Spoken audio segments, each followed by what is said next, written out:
بسم اللہ الرحمن الرحیم۔ بچوں کی پرورش میں کیا چیزیں ملحوظ رہنی چاہیے؟ خاندان جو وجود میں آتا ہے اس میں بالعموم ایک بڑا مقصد یہ ہوتا ہے کہ اولاد ہو اور پھر وہ اولاد اس خاندان کے ماحول میں پرورش پائے۔ اس وجہ سے یہ ایک بڑا اہم معاملہ ہے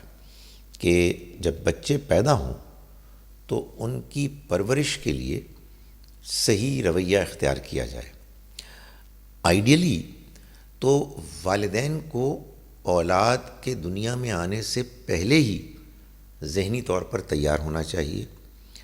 آپس میں مشورہ کرنا چاہیے اور یہ سوچنا چاہیے کہ ہم ان بچوں کے پرورش کے لیے کیا کیا چیزیں ہیں جن کو ملحوظ رکھیں گے۔ مثال کے طور پر ہمارے ہاں ایک رویہ ہوتا ہے والدین کا سختی کا، ایک رویہ ہوتا ہے نرمی کا۔ دونوں کے کچھ فوائد ہیں، کچھ نقصانات ہیں۔ معلوم یہ ہوتا ہے کہ جو صحیح رویہ ہے وہ یہ ہے کہ ایک درمیان کا راستہ اختیار کیا جائے، بالعموم نرمی ہی سے کام لیا جائے، لیکن بچوں کو خاص طور پر جب کہ وہ چھوٹے ہیں ان کو یہ معلوم ہو کہ اگر وہ کوئی غلط کام کریں گے تو ان کو بہرحال اس کے نتیجے بھگتنے ہوں گے اور انہیں اس سے بچنا ہے۔ ایک درجے کا احساس جواب دہی کا یہ ایک پسندیدہ چیز ہے۔ والدین کے آپس کے تعلقات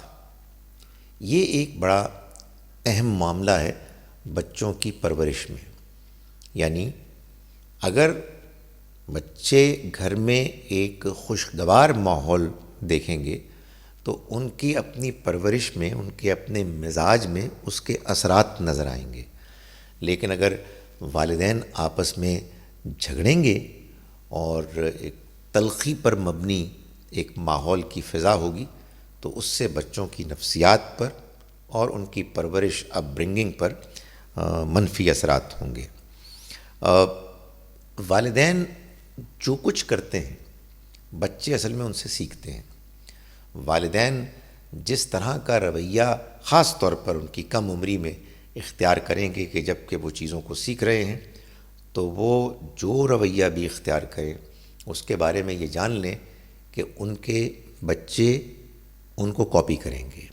مثال کے طور پر اگر والدین اپنے والدین کے ساتھ اس نے سلوک کریں گے، اچھا رویہ اختیار کریں گے، ان کی عزت احترام کریں گے تو اس کا بڑا امکان ہے کہ ان کی اولاد جب یہ دیکھے گی تو وہ ان کے ساتھ ویسا رویہ اختیار کرے گی۔ لیکن اگر والدین بچوں کے ایسے زمانے میں کہ جب وہ ابھی پل بڑھ رہے ہیں، کچھ گرو کر رہے ہیں، اپنے والدین کے ساتھ یعنی بچوں کے دادا دادی نانا نانی کے ساتھ بدتمیزی کا رویہ اختیار کریں گے، ان کے احترام میں کمی ہوگی تو پھر بچے بھی ان سے یہی سیکھیں گے۔ بات کرتے ہوئے بھی یہ خیال رکھنا چاہیے کہ اگر والدین جھوٹ بولیں گے، اگر والدین گالی گلوچ پر اتر آئیں گے تو پھر بچے ان سے یہی چیز سیکھیں گے، اور اگر وہ سچ بولیں گے اور ان کی گفتگو میں شائستگی ہوگی تو اس کا بڑا غالب امکان ہے کہ بچے بھی اسی طرح سے ان کو فالو کریں گے۔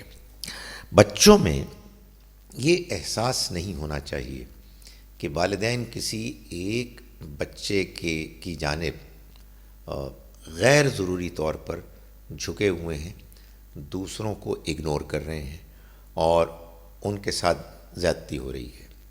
ہر بچہ مختلف ہوتا ہے، اس کے مختلف رجحانات ہوتے ہیں، جس کا جو رجحان ہے اس کے مطابق اس کو انکریج کرنا چاہیے، اور سب بچوں کو اس کا احساس ہو کہ والدین کی طرف سے ایک برابری کا ایک سلوک ہو رہا ہے۔ ظاہر ہے کہ اگر کوئی بچہ آؤٹ اسٹینڈنگ ہے، اپنے کسی خاص ایبلٹی میں تو والدین اس کی طرف فطری طور پر جھکیں گے، لیکن ایک خاص حد سے زیادہ اس چیز کو آگے نہیں بڑھنے دینا چاہیے، اس لیے کہ بچوں کی پرورش میں، ان کے مزاج میں، ان کے اندر بڑوں کی عزت احترام میں اس چیز کا بڑا اثر ہوتا ہے کہ وہ یہ محسوس کرتے ہیں کہ ان کے ساتھ ان کے والدین نے حسن سلوک اور بہت اچھا رویہ اختیار کیا ہے، تو انہیں بھی آگے چل کے ان کے ساتھ ایسا ہی رویہ اختیار کرنا ہے۔